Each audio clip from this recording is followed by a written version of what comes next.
sometimes it's harder to distinguish a dream from reality. And sometimes your dream can become reality. But in this case, this detective is going to solve a case in his dream. But the reality is a really huge plot twist. So if you are into these kind of stories, y'all hit the subscribe button.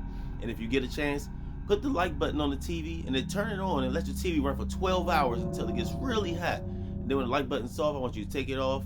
And I want you to just take a hammer and start smushing it. Smush it away until it's gone. And it disintegrates. Alright, y'all. Let's get into this vivid dream.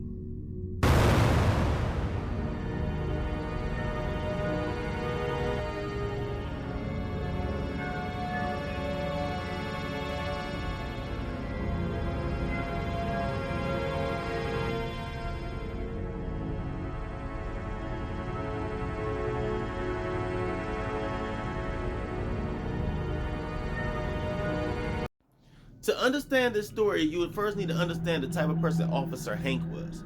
Officer Hank was a very good officer, never lost his cases, always was able to put the stamp solve on it, and he spends a lot of time doing work and always, busy doing this or busy doing that, so he rarely slept. So he decided he needed to take a week off because he was just so deprived of sleep and stuff, so he needed to go home and he needed to get some adequate rest. But for some reason, he just could never stop feeling drowsy and groggy. So when he got home, he took his week off and he lay down and he went to sleep, and then the next day, he would find out about a murder that occurred on the beach that he lives on. So, of course, he went out of his vacation to solve this murder because it's so close to home. During this investigation, there was really no evidence as to what happened, but what he did have is his first couple of small leads. It was a woman, she was shot close, and it also was noticed that there was footprints in the ground, but they really wasn't like regular shoe prints. It was like maybe somebody were wearing socks or maybe even barefooted, but it was still something to go off of. So he would go door to door talking to each neighbor, and of course, first he goes to his first suspect, which is obviously the husband. He already didn't care too much for this husband, so he put him as the first primary suspect. Once he approached the husband, he would ask him, hey, so how was the relationship between you and your wife? And he would say, it's been good, we have our ups and downs, but overall, it was a normal relationship. And the detective would look right back at him and says, did you guys ever argue? And this guy knows the detective didn't like him like that, so he kind of gave him a smart response, and he would say, don't everybody argue? And the detective would say, yeah, well, that's it for now, but I might have some more questions for you, so try to stay nearby. And the husband would look at her and says, where else am I going to go? And when he said that, the dog had came running down the steps that she was walking the night before she was murdered, and the dog would look at the detective and just start barking, outrageously barking. Now the detective looks back at the dog and says, the dog seems a little off. And the husband will say, that's weird because this dog loves everyone. And then the officer would look back knowing he don't like the husband and says, well, maybe not cops. And then he'll leave. Once Officer Hank got back to his house and really settled down and sat on the couch, he dozed off and he had this vivid dream about a woman walking across the beach, and she's so full of life, and then she sees someone in the dream that she knows, apparently because she got that close to him, and she would run up to him in his dream, and while he's dreaming, he's just seeing it, and he's like, obviously that has to be the husband. And this person will pull out a 9mm, put in point blank range, and fire off a shot. Now once that shot was fired, she would go holding on to him and just fall into the ground, and then she'll hit the ground and she'll pass away. Next morning, body was discovered. Meanwhile, in his dream, when that happens, as soon as she gets shot and she falls to the ground, he will wake up pouring in sweat and just sticky and soggy, just because he'll get up, he'll wash his face and stuff, and just sit down, have his coffee, try to get his brain together, try to wrap his head around everything he just dreamed about. And then eventually he'll go down to the coroner's office, where the coroner say, well, we don't really have much to go off of right now, but we was able to find a shell. If you don't mind, can you take this gun shell and take it down to evidence because we found the bullet. And he took the shell and he stuck it in his pocket. Then he'd go back and says, you know what, I'm tired still. I'll just take this down to the place in the morning, and then, you know, I'll go on my investigation.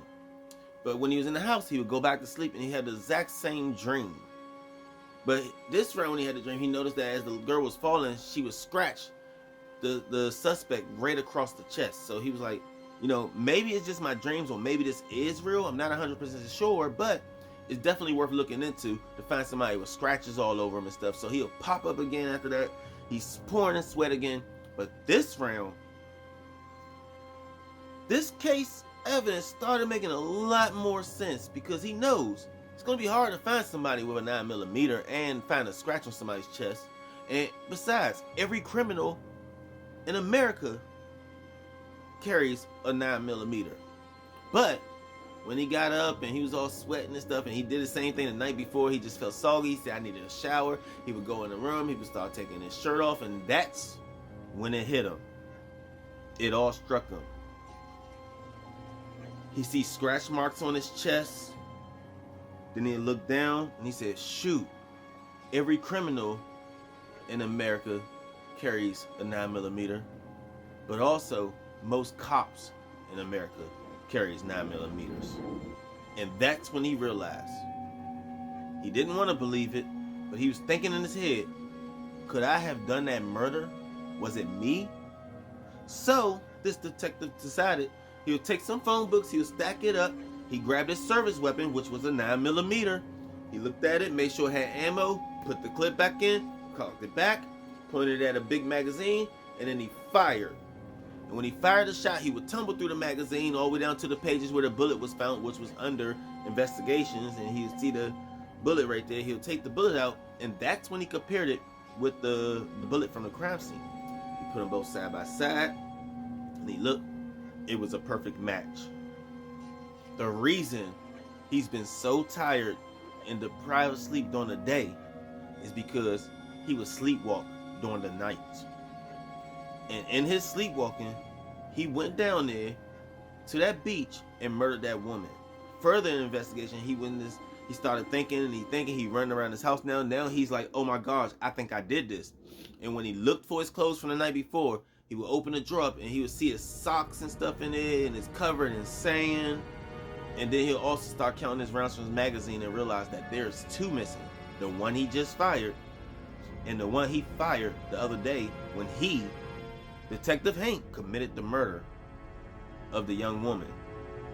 And her dog was barking at her seamlessly because the dog remembered his face from the night of the murder. So, if you guys are into these type of stories, please smash the notification bell so that you don't miss any of my 3 to 4 weekly uploads. And if you have a comment about what you think about this story, please feel free to drop it, as I am new to telling these stories, so I love all the engagement that I can. It really helps my channel. But for anything else, guys, please DM me on Instagram if you have a dream that you would like me to tell. If you think I tell good stories, then send me a DM on Instagram. I'm on all platforms as Motivation Fam, Motivation_Fam on TikTok, Instagram, YouTube, and any other platform you can think of. For now, that's going to do it. See y'all.